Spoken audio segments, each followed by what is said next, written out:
তুমি ওই ইহুদি খ্রিস্টান নাসারা বেঈমানদেরকে তুমি সমর্থন করলা, তাদের জন্য তোমার জীবনটা পর্যন্ত দিয়ে দিতে রাজি। আল্লাহর ঘর মসজিদে 1 টাকা দিতে রাজি না, মাদ্রাসায় 2 টাকা দিতে রাজি না, গরিব দুঃখী মেহনতি বন্ধুদেরকে 2 টাকা 4 টাকা সদকা করতে রাজি না। কিন্তু দেখা যায় ব্রাজিলের 10 হাত লম্বা পতাকা 10-5 হাজার টাকা দিয়ে নিয়ে আসে, বিভিন্ন ব্যানার ডিজাইন করে মেসির ছবি দিয়া, নেইমারের ছবি দিয়া, ক্রিস্টিয়ানো রোনালদোর ছবি দিয়া, এমন আছে না নাই? এটা কার কালচার? এটা কি মুসলমানের কালচার না ইহুদি নাসারা বেঈমানদের কালচার? অতএব নিজের বিবেকরে চিন্তা করেন, খেলাধুলা বিনোদন হিসাবে নিতে পারেন। এখন যদি আপনি জান দিয়ে মহব্বত করতেছেন যে আমার ব্রাজিলে সাপোর্ট করি, আমি ব্রাজিলের বিরুদ্ধে কথা বললে তোর মাথা ফেলে দিব, আর্জেন্টিনা সাপোর্ট করি, আর্জেন্টিনার বিরুদ্ধে কথা বললে তোর গর্দান ফেলে দিব। বিশ্বকাপ নামক যে গজব আইছে, রাত্রে 2টার সময় খেলা, 1টার সময় খেলা দেখতে দেখতে 3:30। আয়রে মুসলমান, তুমি ফজরের নামাজ পড়তে পারো না, কিন্তু তুমি সাপোর্ট করো আর্জেন্টিনা, ব্রাজিল, জার্মান, বিভিন্ন ইহুদি খ্রিস্টানের দেশগুলা তুমি সাপোর্ট করো। আহারে, তোমার দিলের ভিতরে আর্জেন্টিনার মহাব্বত ঢুকাইছো, ব্রাজিলের মহাব্বত ঢুকাইছো, অথচ ব্রাজিলের একটা চাকরও আপনারে চিনে না। কথা বলেন ঠিক কিনা? নাকি চিনে ব্রাজিলের লোক? কলাগাছির আব্দুর রহমানরে চিনে, আব্দুল করিমরে চিনে? কেউ চিনে না। কিন্তু এত আবেগ, এত ভালোবাসা তোমার কেন?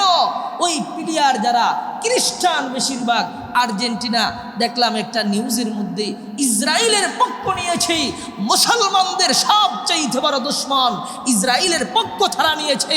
আর তুমি মুসলমান হয়ে তোমার ভিতরে আল্লাহর রাসূলের সুন্নতের লেশমাত্র নাই, তোমার ভিতরে ইহুদি নাসারা খ্রিস্টানের কালচার তোমার ভিতরে।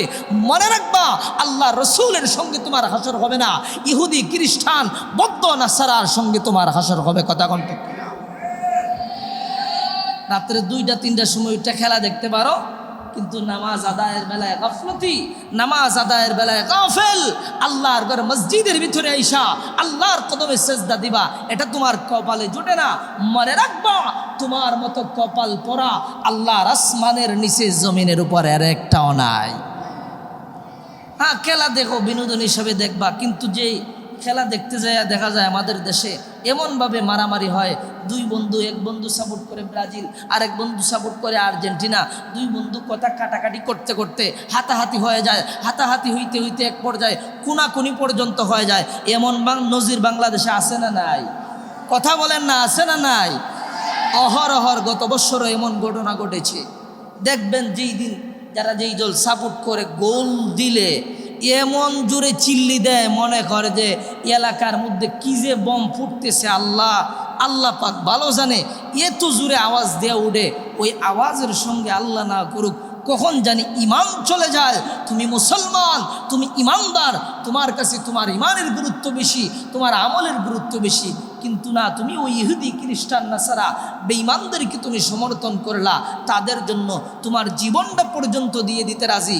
আল্লাহর ঘর মসজিদে 1 টাকা দিতে রাজি না, মাদ্রাসায় 2 টাকা দিতে রাজি না, গরিব দুঃখী মেহনতি বন্ধুদেরকে 2 টাকা 4 টাকা সদকা করতে রাজি না। কিন্তু দেখা যায় ব্রাজিলের 10 হাত লম্বা পতাকা 10-5 হাজার টাকা দিয়ে নিয়ে আসে, বিভিন্ন ব্যানার ডিজাইন করে মেসির ছবি দিয়া, নেইমারের ছবি দিয়া, ক্রিস্টিয়ানো রোনালদোর ছবি দিয়া, এমন আছে না নাই? এটা কার কালচার? এটা কি মুসলমানের কালচার না ইহুদি নাসারা বেঈমানদের কালচার? অতএব নিজের বিবেকরে চিন্তা করেন, খেলাধুলা বিনোদন হিসাবে নিতে পারেন। এখন যদি আপনি জান দিয়ে মহব্বত করতেছেন যে আমার ব্রাজিলে সাপোর্ট করি, আমি ব্রাজিলের বিরুদ্ধে কথা বললে তোর মাথা ফেলে দিব, আর্জেন্টিনা সাপোর্ট করি, আর্জেন্টিনার বিরুদ্ধে কথা বললে তোর গর্দান ফেলে দিব, এমন কথা এক বন্ধুরে আরেক বন্ধু কয় কিনা? চিন্তা করা দরকার। কথা বলতে হুঁশিয়ারে বলবেন, কখন জানি এমন কথা বললেন না, এমন কথা জবান দ্বারা আইনেন না যেই কথা দ্বারা ইমান চলে যায়।